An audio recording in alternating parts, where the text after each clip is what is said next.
Gab Jam, episode 179. All right, and what are we talking about today? Work Smarter, Not Harder series with our 5 top tips for repurposing content for DIY Rockstar. All right. So what do we mean by repurposing? Okay, so in the effort to work smart, not hard, repurposing means you're taking something. Content is anything that you've created, a blog post, song, video, it could be you live stream or whatever. That's content, and repurposing allows you to get the most out of it. Okay. I'm always trying to work smarter, not harder. So yeah. Instead of thinking, most DIY rock stars think their songs are the only thing that's content for them. And there are so many other things, which we're going to talk about, that can be where you can reach people who are potentially your audience, and then also nurture the audience that you already have. So this is kind of a combination of things. So it's not just repurposing, because you know, if you're just thinking about their songs being the content, I can understand like repurposing meaning like you might use an instrumental version of that or something, blah blah blah. Yeah. But what you're also talking about is that there is content that you have that you've never used for anything. Yes. So it's actually purposing that content. Yeah. So it's actually saying, hey, I got this content here. Yeah. And you know, I could be utilizing for something. And that actually is one of my number one things. But okay, so let's just start with the tips. The top five top tips for repurposing content. Create one piece of content, photo, video, song, and then share it on the many different social media platforms. So there are some people who feel like,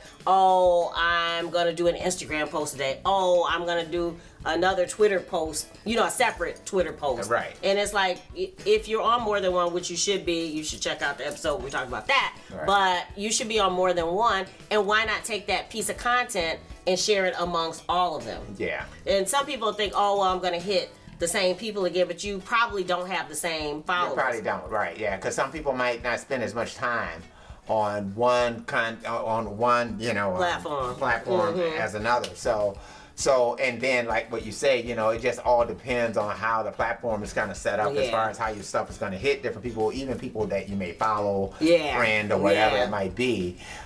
You still just don't know. So it's better to make sure that you cross-coordinate. I'm about to say carpet bomb. Yeah. I was thinking that. I knew you were going to say that. Because that's the best way to do it. Is that, you know, then that way there's actually a higher likelihood that you might hit someone. Yeah, because some people never leave Twitter, so you're not going to get them. I don't care how many times you share it on Facebook. Twitter or TikTok or whatever it might be. So I think it's always good to kind of hit that too, especially if it's, you know, short content. Yeah. You know, TikTok is very good for that. Yeah. So that's a good place to do it, or Instagram or whatever else. So so I like that. All right, so then the next tip relates to what you were just talking about, is that non-music related content. DIY rock stars, a lot of times musicians don't think about the fact that if you like to bake, or if you foster kittens, or if you there are people who are into, you know, custom created bourbon or craft beers, or, you know, whatever your side interest is. And like for us, I would say travel is starting to be one of ours, because we have 26 travel videos, and it'll be 27 when I finish this Nashville one. So that's starting to become really one of the layers of our brand. Right. So thinking about some of the things that you like to do. What we're doing right now. Yeah, well. So I'm just saying, just talking about that. This is something that's above and beyond the music, right? The music, yes. Right. Yeah. So taking that and then making that one of the things that you come back to. Because not only does it help vary up the content you share, because again, you don't want to post the same song or the same concert clip or whatever over and over again. You want to do other things, and this is a way to get people deeper into your universe. Yeah. And people follow you. They don't I mean, your music is one thing, but if they're following your social media channel, they kind of want to know you, and that is part of what you're passionate about. Yeah, I mean, and then you understand that your audience is intelligent, that they can deal with that. You know, they can deal with the fact that, hey, you're a musician, you make great music, but you also like craft beers. Or right, or you're a gardener, right, or whatever it is. Whatever it might be, you know, and then even within that content of you gardening, that can be a way for you to put in your material. Yeah, that's true too. So I mean, didn't think about that. That's a part of it. You know, you can do instrumentals, or you can do it with the vocals behind it, whatever it might be. I didn't think about that. This is other ways that you can actually show your interest and also create a video for your music. And I guess so you can do that stuff. I was about to say, I guess we do that too, because we use all original music for all our stuff. So, right. Yeah. So, oh, I love it. Okay, so the next tip is not so much repurposing content, but it is maximizing, which is kind of the cornerstone of this whole episode, is use hashtags on all your posts. And I know the popular thing for each platform, some people say, oh, well, Facebook hashtags don't matter, or Pinterest hashtags are not a big deal. However, if you do a Google search, and I'm gonna challenge you guys to try searching your name before you use the hashtags, and then start using at least your band, the type of music, something, hashtag each post, and then in a couple weeks or in a month, search again and see how many more times you are indexed. Yeah. Those internet crawlers or whatever, they pull your material in. If it says hashtag musician, then your material comes along with all the other hashtag musician. Yeah, and to be honest, even before like the whole social media thing became a thing,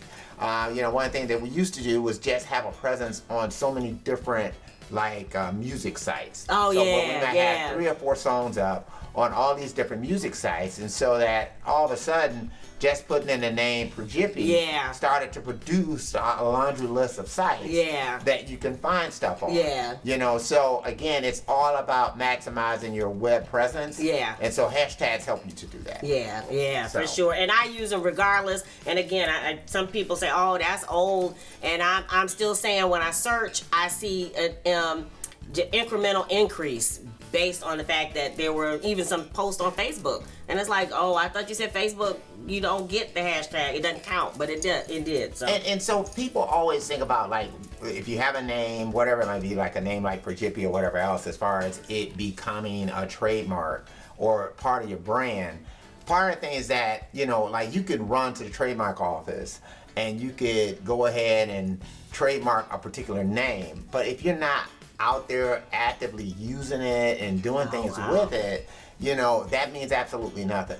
You know, the trademark is really a way of protecting a brand, so that when people see that name, they expect something. Mm-hmm. You know, you see Coca-Cola, you expect, you know, this soft drink. Right. You know, Pepsi, you expect this soft drink. So that's kind of what, you know, a trademark is about. And so that means that you have to be out there actively using it and out in commerce using that name. And so that's all part of the whole branding part of it. It's not just about, hey, I want to trademark this thing and then I want to hold it over here. Right. That doesn't do anything. Right, doesn't help. Right, because the whole thing that the trademark is meant to do is protect the brand and to let people know about a specific brand, what you are doing.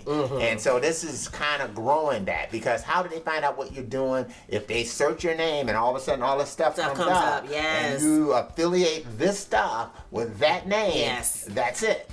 That's what it's all about, period. That's the main aspect of it. So the more that you're out there, you're open and notoriously using this stuff, you know, doing things under that name, doing the stuff that you do under your name, that's how you build your brand. That hashtag is an easy way to do that. And, you know, and all platforms accept it, even if it's not supposed to be as potent. Okay, the next tip for repurposing content, working smarter, not harder, is take large pieces of content and hacking it up into small bite-sized posts. Yeah. So that's something that our buddy Tom Ray does really well. Yeah. So he always takes his podcast, which is also a video content, and then he'll take like a question like he'll take like 3 questions for each episode. Yeah. And then he'll repurpose that as its own post on Instagram. And then that way it gets people deeper into the episode, because maybe they think, oh, I'm not interested in whatever the topic is. But if he pulls a question out, you might be interested in that particular question. Yeah. So Vlad TV does that too. So he does interviews, and he'll do like in-depth interviews with different people, and then he'll take those interviews and he'll break them up. And so he'll break them up based on different subjects. And so there might be about 7-minute, 10-minute type of snippets from that interview, in which he'll throw it out there, and then later he'll have the full interview where you can go and you can watch the full interview. But he's already kind of whet your appetite for the interview by giving these little snippets. I know he did that with Shaka Khan one. I probably watched the whole Vlad TV Shaka Khan. I think Lunel did the interview for him. Oh, yeah. And I think I watched it all in snippets. Just all the different little snippets that he ran of that. But it was really a good way to kind of digest the video in these little bite-sized snippets. Yeah. So sometimes that works out too. Yeah. So you never know how people might want to consume your stuff. Like they may see something that's an hour and 15 right. minutes. And I'm the same way, yeah. But 7 minutes here, 6 minutes here, 8 minutes here, and they're just kind of. And then finally, the easy.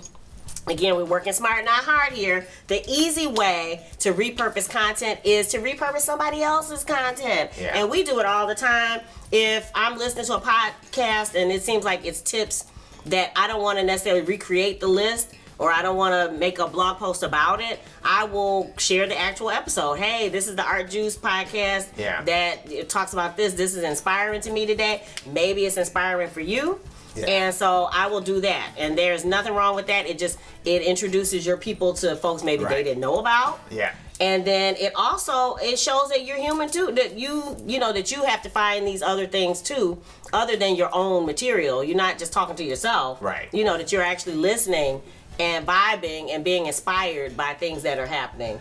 Yeah, and as musicians, you gotta realize that you can't just grab up a Led Zeppelin song and just throw it in your stuff. Right? That will get your stuff pulled. No. And I don't care if you do have that disclaimer saying I do own rights to this music. We already know you don't. Right. And so and then the record company that does own the rights will promptly get your stuff taken down. But it is perfectly okay for you to go to the YouTube channel that has that Led Zeppelin song and share it onto your social media.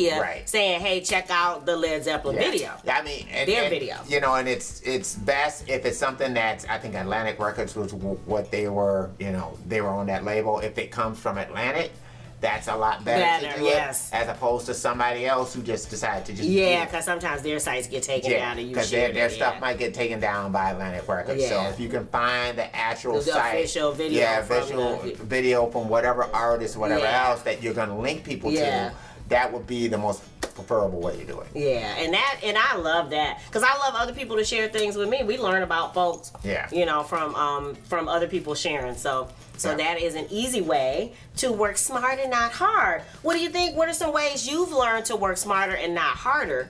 We would definitely like to know, because this is my new jam. Yeah. Productivity is my new jam. Yeah.